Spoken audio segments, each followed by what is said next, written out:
दोस्तों नमस्कार।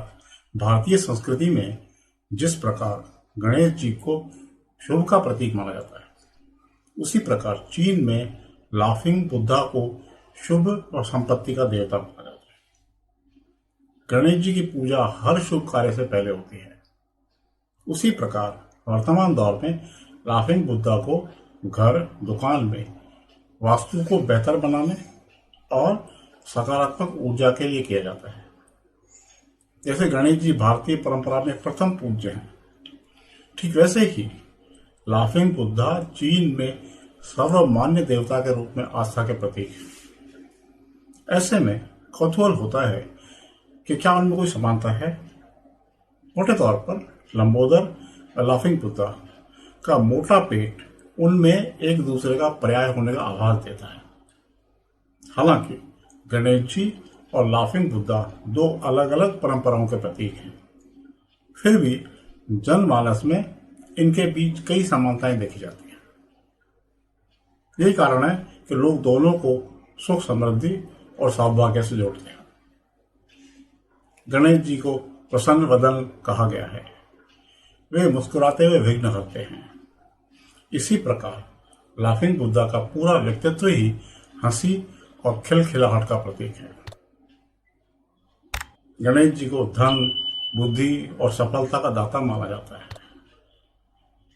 लाफिंग बुद्धा को धन, भाग्य और संतोष से जोड़ा जाता है।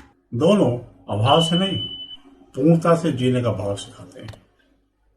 गणेश जी का बड़ा उदर ब्रह्मांड को धारण करने का प्रतीक है। लाफिंग बुद्धा का पेट तृप्ति, उदारता और भरपूर जीवन दर्शाता है।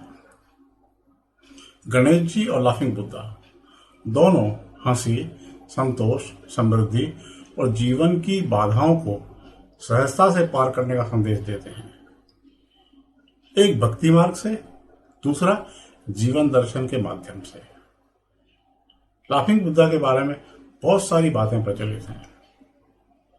ऐसी मान्यता है कि आप उदास रहते हैं, आर्थिक बोझ तले दबे हुए हैं, घर में उदासी जैसी स्थिति बनी हुई है, तो लाफिंग बुद्धा को अपने घर लाकर इन समस्याओं का समाधान पा सकते हैं। फेंग शुई में अनेक प्रकार की वस्तुएं उपलब्ध हैं, जिसका हम प्रयोग करके अपने घर, किसी भी भवन या व्यावसायिक स्थल में उत्पन्न हो रहे वास्तु दोष से छुटकारा पाने में सक्षम हो सकते हैं। लाफिंग बुद्धा की मूर्ति को सुख, संपदा एवं प्रगति का प्रतीक माना जाता है। घर में इसके होने से संपन्नता, सफलता आदि आती है। लाफिंग बुद्धा की मूर्ति मकान, व्यापार स्थल, लॉबी या फिर बैठक कक्ष में होनी चाहिए, लेकिन ध्यान रहे यह जमीन से 2.5 फीट ऊपर एवं मुख्य दरवाजे के सामने होनी चाहिए। मूर्ति का मुख हमेशा प्रवेश द्वार की ओर होना चाहिए। घर में इसे मुख्य द्वार के सामने स्थापित करने से सकारात्मक ऊर्जा का संचार होता है।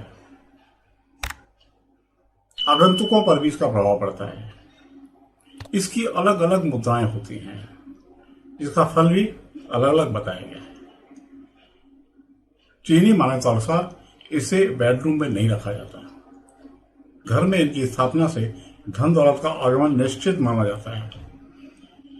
इनके पेट को छूने की परंपरा है। चीन में लाफिंग बुद्धा को धन, वैभव, संपन्नता, सफलता और सुख शांति का देवता मानते हैं। हमारे यहाँ भगवान के कई अवतार हैं। हम भगवान को कई रूपों में मानते हैं। इसी तरह लाफिंग बुद्धा के भी कई रूप हैं।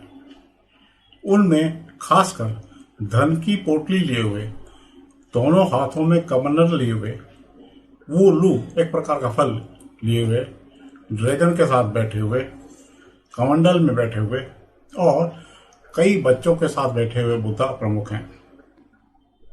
लाफिंग बुद्धा को इस प्रकार नहीं रखे कि द्वार से प्रवेश करने वाला व्यक्ति उसे टकरा जाए। शयन कक्ष में, रसोई घर या अन्य कमरों में हंसता हुआ बुद्धा नहीं रखना चाहिए।